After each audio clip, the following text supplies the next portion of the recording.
Extraordinary claims require extraordinary evidence. Outside of religion, there is no scientific evidence whatsoever of an afterlife or a place where any of us go other than in the ground 6 feet under pushing up daisies.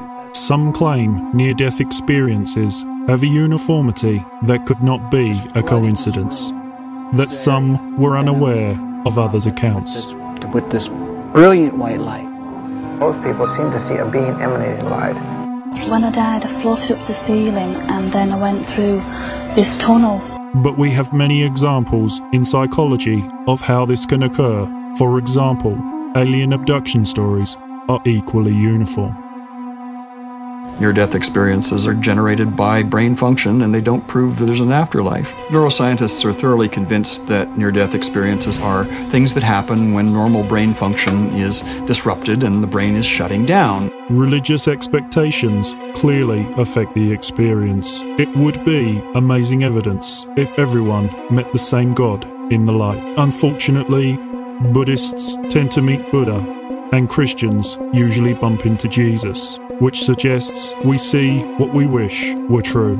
Using any of these types of evidence to claim proof of afterlife would be like the SETI Institute claiming alien abductions prove life exists on other planets, which of course they don't. Or worrying about aliens coming to visit us. You're very skeptical of that. Some claim studies that suggest we dream in a different state can be used to support a separation of our consciousness from our physical brain.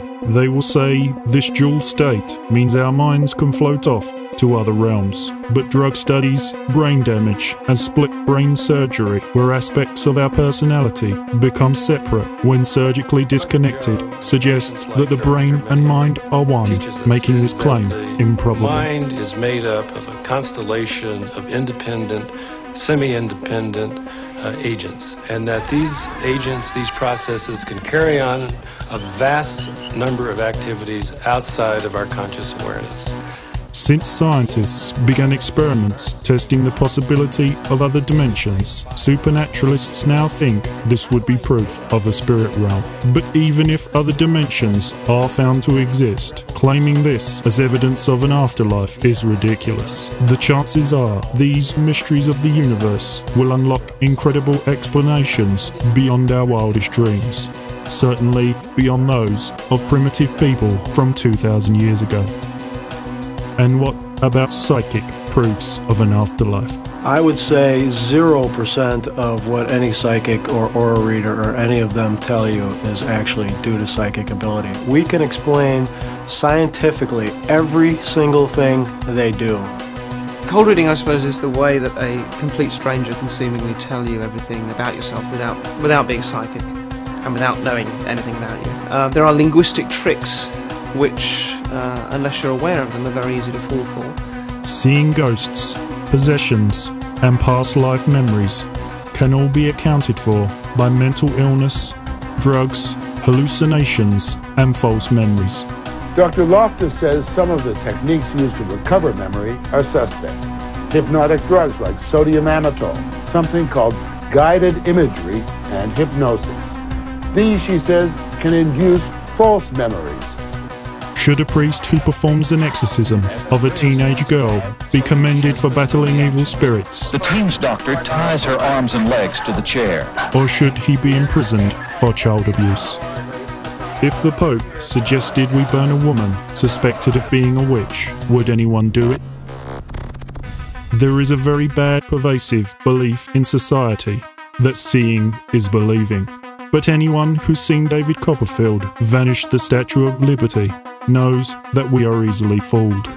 For many years, the James Randi Foundation has offered a $1 million prize to anyone who can demonstrate a supernatural power. The amazing Randy. Why are they so terrified to take his money? Offered you $1 million. He says he can debunk you. Why would you not take that? And we have that gift and we treat it with respect. Well, where are these people? That's my question. You see, the James Randi Educational Foundation offers $1 million prize here we go again, to any of these James. people. Yes, we do go again. Some believe in a collective mind absorbed when enlightenment is fully realized. But one has to wonder how this idea retains who we are as a person, and if it doesn't, is that really survival at all? And if we reincarnate through different forms to gain higher status based on how we live, how could you judge if someone had been a good fish? Others claim we return as a ghostly body, but much of what makes us human is to do with touch. So would that not be a torturing loss of self? And why is it that these bodies can walk through walls and not grasp objects, but have no problem walking along the floor? And why aren't they naked? Do clothes have souls? Why do ghost pictures look suspiciously like double exposures or Photoshop pranks? And spirit voice recordings sound like someone putting on a silly voice, a digital glitch, or a tape chewed in the machine? Why are haunted houses always some creepy old mansion where a widow fell down the stairs? Why don't we see thousands of ghosts running around in places where modern disasters claimed many lives? Why would the dead come all the way back just to tell us their name? Why not tell us the whereabouts of Osama bin Laden or details of sunken treasure? Many religions believe in a resurrected body. But what about cannibalism when two bodies have shared the same matter? What about people who were blown to a million pieces? Do the bits find each other? And what if a resurrected body is not truly us, but merely a replica? You're not me and you don't work for the Air Force. No. And what part of our consciousness is resurrected? If a senile old man is resurrected in his prime, what about his collected life memories and wisdom after that age?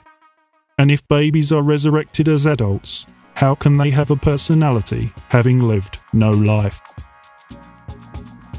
Why isn't it acceptable that people don't exist after we die, but it is acceptable that we didn't exist before we were born?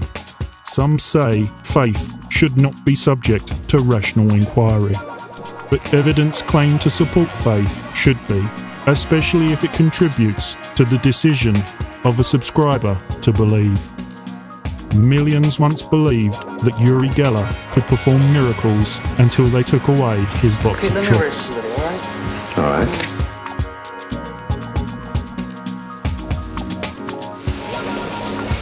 Garth, we are back.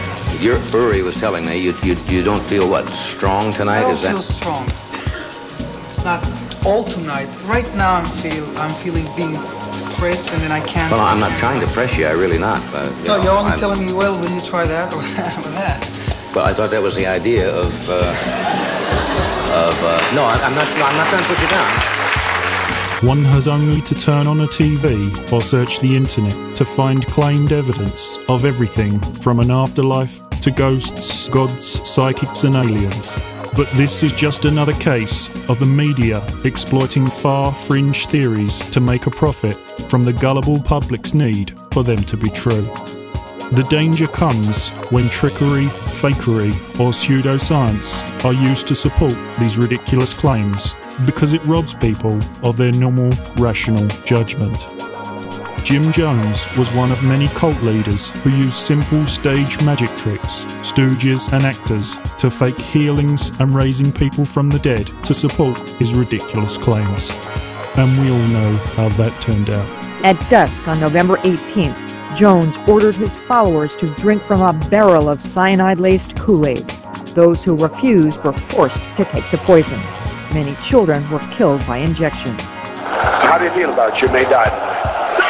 Yes, I think we all should die tonight. That's our turn. I'm willing to go. I'm prepared to die for this family if I have to for freedom. Thank you, Dad. But no one died for freedom that day. They died because the Reverend Jim Jones ordered them to.